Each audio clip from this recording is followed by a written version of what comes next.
नमस्कार शेतकरी मित्रांनो, मी किरण शिंदे परत एकदा तुमचं माझ्या नवीन व्हिडिओमध्ये स्वागत करत आहे। आजचा आपण व्हिडिओ पाहणार आहोत पावसाबद्दलचे नवीन अपडेट। तर चला तर पाहूया, व्हिडिओला सुरुवात करूया। पंजाबराव डग हवामान अंदाजानुसार सध्या महाराष्ट्रात अवकाळी पावसाचे सत्र पाहायला मिळालं। राज्यातील विदर्भामध्ये महाराष्ट्र आणि मराठवाडा विभागातील अवकाळी पाऊस सुरू आहे। तसेच कोकणातही उर्वरित महाराष्ट्रात उन्हाचे चटके बसत आहेत। वादळी पावसामुळे सुरुवात असताना राज्यातील काही भागामध्ये तापमान 40 डिग्रीपेक्षा अधिक नमूद केले जात आहे।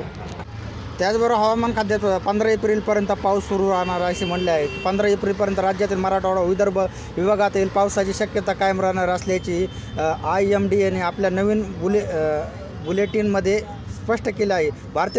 भारतीय हवामानाच्या खात्याने दर वादळी पावसाची शक्यता उर्वरित केली असून याशिवाय ज्येष्ठ हवामान अभ्यासक पंजाबराव डग यांनी देखील राज्यातील हवामान अंदाज देखील दिसला आहे। पंजाबरावांनी सांगितलेल्या राज्यातील 18 एप्रिलपर्यंत पावसाची शक्यता राहणार आहे। राज्यातील विदर्भ आणि मराठवाडा विभागातील या कालावधीत पाऊस पडण्याची शक्यता त्यांनी व्यक्त केली आहे। परभणी जिल्ह्यात देखील 18 एप्रिलपर्यंत वातावरण बिघडलेलं राहणार असेल त्या म्हणले आहे।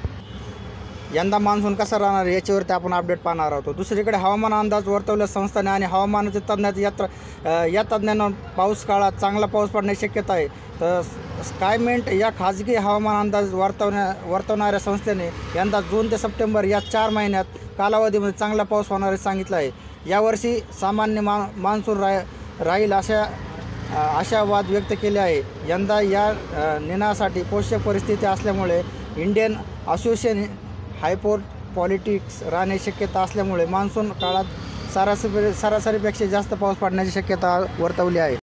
त्याचबरोबर आपण पाहिलं आहे की महाराष्ट्रामध्ये मराठवाडा असो, विदर्भ असो किंवा आपल्या महाराष्ट्रभर कुठे कुठे आणि कोणत्या तारखेला पाऊस पडणार आहे हे सगळे अपडेट पाहिले आहे। तर हाच व्हिडिओ इथं संपवतो। जय हिंद, जय महाराष्ट्र, जय शिवराय, रामकृष्ण हरी।